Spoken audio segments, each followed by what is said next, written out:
একটা ছোট্ট মেয়ে, চোখে স্বপ্ন, মুখে নিষ্পাপ হাসি, যে ক্যামেরার সামনে দাঁড়িয়ে বুঝতেই পারেনি একদিন এই ক্যামেরায় তাকে বানাবে বাংলার অন্যতম সুপারস্টার।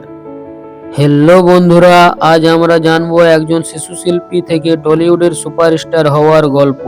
তিনি হলেন আমাদের সবার জনপ্রিয় অভিনেত্রী শ্রাবন্তী চ্যাটার্জি। অভিনেত্রী শ্রাবন্তী চ্যাটার্জি 13ই আগস্ট 1987 সালে পশ্চিমবঙ্গের কলকাতায় জন্মগ্রহণ করেন। ছোট্টবেলা থেকেই শ্রাবন্তীর পরিবার ছিল সিনেমার সঙ্গে যুক্ত। তার মা একজন অভিনেত্রী হওয়ার সুবাদে শ্রাবন্তী খুব কাছ থেকেই দেখেছে সিনেমা সেট, লাইট, ক্যামেরা আর অ্যাকশনের জগৎ। আর তাই খুব অল্প বয়সে শ্রাবন্তীর জীবনটা ঘুরে যায় সিনেমার দিকে।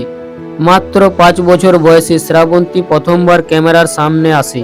ছোট্ট শরীর, কিন্তু চোখে ছিল অদ্ভুত এক আত্মবিশ্বাস। শিশু শিল্পী হিসেবে সে কাজ করে একাধিক বাংলা সিনেমায়।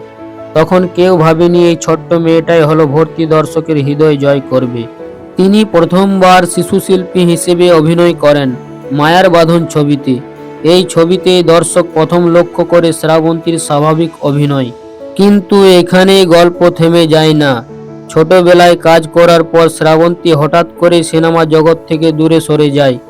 কারণ পড়াশোনা, সাধারণ জীবন, ক্যামেরার বাইরে একটা স্বাভাবিক শৈশব। এই সময়টায় শ্রাবন্তী ছিল একেবারে সাধারণ মেয়ে, যে স্কুলে যায়, বন্ধুদের সঙ্গে আড্ডা দেয় আর ভবিষ্যৎ নিয়ে স্বপ্ন দেখে। এরপর শ্রাবন্তী চ্যাটার্জি নায়িকা হিসেবে ক্যামব্যাক করেন 2003 সালে। একটা সিনেমা বদলে দেয় শ্রাবন্তীর জীবন। ছবিটির নাম হলো চ্যাম্পিয়ন। অভিনয় করেছিলেন টলিউডের সুপারস্টার জিৎ।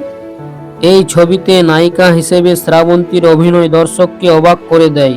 শিশু শিল্পী যেন হঠাৎ করেই পরিণত আত্মবিশ্বাসী এক নায়িকা। এই সিনেমার পরে টলিউড বুঝে যায় একজন নতুন তারকার জন্ম হয়েছে। এরপর আর পেছনে তাকাতে হয়নি তাকে। একটার পর একটা হিট সিনেমা করেছেন তিনি, যেমন দেবদাস, দুজনে, বুনোহাস, অমানুষ, বাঘবন্দি খেলায় ইত্যাদি। এরপর শ্রাবন্তী হয়ে ওঠে দর্শকের পছন্দ, প্রযোজকদের ভরসা, পরিচালকদের প্রথম পছন্দ। তার অভিনয় সবচেয়ে বড় শক্তি ছিল স্বাভাবিকতা। কান্না হোক বা হাসি, সব কিছুই যেন মনে হতো বাস্তব। কিন্তু পর্দার বাইরে জীবন সব সময় এতটা সহজ ছিল না। খুব অল্প বয়সে শ্রাবন্তী বিয়ে করেন। অভিনেত্রী শ্রাবন্তী চট্টোপাধ্যায়ের প্রথম বিয়ে হয়েছিল পরিচালক রাজীব কুমার বিশ্বাসের সাথে, যিনি তার চেয়ে বয়সে বেশ বড় ছিলেন, এবং তাদের ঝিনুক নামে একটা ছেলে আছে। কিন্তু পরে তাদের বিবাহ বিচ্ছেদ ঘটে। তিনি দ্বিতীয়বার মডেল কৃষ্ণ ব্রজের সাথে 2016 সালে বিয়ে করেন এবং 2017 সালে তাদের মধ্যে ডিভোর্স হয়ে যায়। তিনি তৃতীয়বারও বিয়ে করেন রোশন সিংয়ের সাথে, কিন্তু আবারও বিবাহ বিচ্ছেদ হয় তাদের মধ্যে। এরপর সংসার, মা হওয়া, সম্পর্কের ভাঙন। এই সময়টায় মানসিকভাবে ভেঙে পড়েছিলেন তিনি। অনেকেই ভেবেছিল শ্রাবন্তীর কেরিয়ার বুঝি এখানেই শেষ, কিন্তু না, এই নারী ভাঙার জন্য নয়, এই নারী গড়ার জন্য। ব্যক্তিগত কষ্টকে পেছনে ফেলে শ্রাবন্তী আবারও ফোকাস করেন নিজের কাজে। আর তখনই আসে একটার পর একটা শক্তিশালী চরিত্র। দর্শক দেখে আরও পরিণত, আরও আত্মবিশ্বাসী, আরও শক্ত একজন শ্রাবন্তী। তিনি প্রমাণ করেন একজন নারী শুধু অভিনেত্রী নন, তিনি যোদ্ধাও। আজ শ্রাবন্তী চ্যাটার্জি মানে টলিউডের প্রথম সারির নায়িকা। তিনি শুধু সিনেমাতেই নয়, web series, television, stage show, সব জায়গাতেই সমান জনপ্রিয়। তার স্টাইল, তার ব্যক্তিত্ব, তার আত্মসম্মান, সব মিলিয়ে আজকের শ্রাবন্তী এক অনুপ্রেরণা। শিশু শিল্পী থেকে সুপারস্টার হওয়া সহজ পথ নয়। এই পথে থাকে লড়াই, বিরতি, ব্যর্থতা এবং কষ্ট।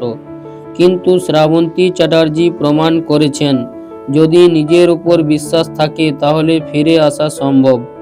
এই ছিল শ্রাবন্তী চ্যাটার্জির শিশু শিল্পী থেকে সুপারস্টার হয়ে ওঠার গল্প। হ্যালো বন্ধুরা, ভিডিওটি কেমন লাগলো? আশা করি ভালো লেগেছে। যদি ভালো লেগে থাকে তাহলে একটা লাইক, কমেন্ট এবং শেয়ার করতে ভুলবেন না।